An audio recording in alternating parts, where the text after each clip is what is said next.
Hello students, welcome back to my channel. Students, आज के हम लोगों का टॉपिक है गर्भकालीन विकास की अवस्थाएं, स्टेजेस ऑफ पेरेंटल डेवलपमेंट। ठीक है, ये बहुत ही इंपॉर्टेंट क्वेश्चन है, बार बार आते हैं एग्जाम्स में, इससे काफ़ी हद तक क्वेश्चंस पूछे जाते हैं। तो चलिए हम लोग आज के इस टॉपिक पे चर्चा करते हैं।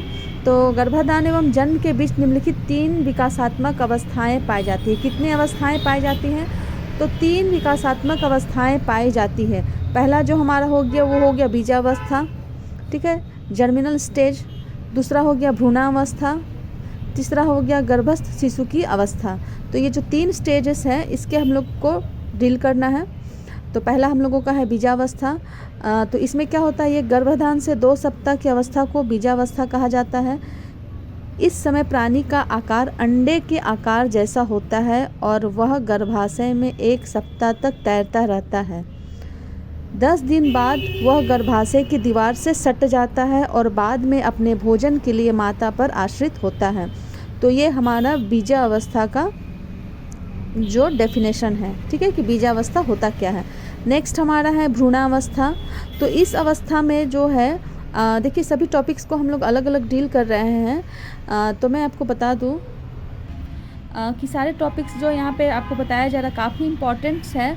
लेकिन स्टूडेंट्स, आप लोगों से मैं बोलना चाहूँगी कि प्लीज़ चैनल को लाइक और सब्सक्राइब ज़रूर करें, ताकि जितने भी इंपॉर्टेंस वीडियो है आप लोगों तक सबसे पहले पहुँच जाए उनके नोटिफिकेशंस। ठीक है, तो ये जो पॉइंट नंबर 2 है हमारा भ्रूणावस्था, इसे गर्भावस्था का दूसरी अवस्था कहा जाता है। ये जो भ्रूणावस्था, ये काफ़ी हद तक एग्ज़ाम्स में आते हैं कि ये अवस्था कौन सी होती है। तो गर्भावस्था की दूसरी अवस्था है, जिसकी अवधि जो है वो अवधि होती है यह दूसरे सप्ताह से लेकर दूसरी महीना तक होता है।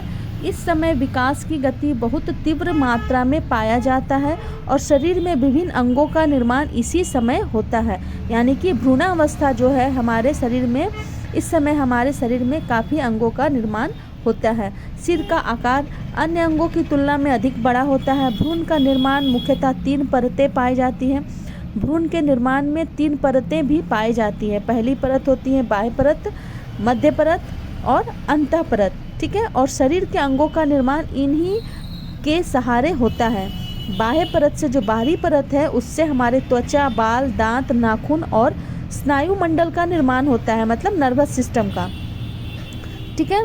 मांसपेशियाँ, त्वचा का भीतरी परत का निर्माण मध्य परत के द्वारा होता है। जो मांसपेशियाँ होती है, त्वचा के भीतरी परत का निर्माण मध्य परत के द्वारा होता है। फेफड़ा हो गया, यकृत हो गया और पाचन जो क्रिया से संबंधित अंगों की जो अलग अलग ग्रंथियों का निर्माण है वह आंतरिक मतलब अंतः परत द्वारा होता है, ठीक है।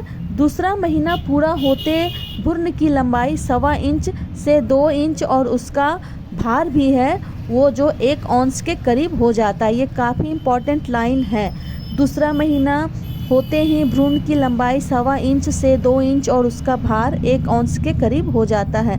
ऐसी अवस्था में जनेंद्रियों का निर्माण से भ्रूण का यौन के बारे में भी जानकारी हो जाती है कि आपके गर्भ में पलने वाला जो शिशु है वो क्या है, लड़का है या लड़की है। इस समय इसकी जानकारी भी हो जाती है, ठीक है।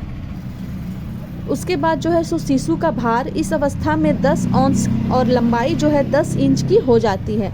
6ठे महीने में आँख की रचना पूरी हो जाती है। 7वें महीने में बच्चा का अगर जन्म हो जाता है तो वह जीने लायक होता है। ऐसी अवस्था में सिर का आकार सामान्य होता है एवं सभी जनेंद्रियाँ, तो वह आँख, कान, नाक इत्यादि का विकास हो जाता है। लेकिन देखने एवं सुनने की क्रिया जन्म के बाद ही होती है।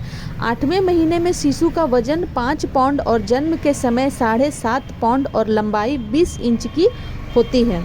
ये सभी जो लाइंस है इसको आप लोगों को बार बार सुनना है, जो मैं बोल रही हूँ कि ये जो लंबाई है उसका वजन क्या है, ये सभी को आपको काफ़ी ध्यान से सुनना है।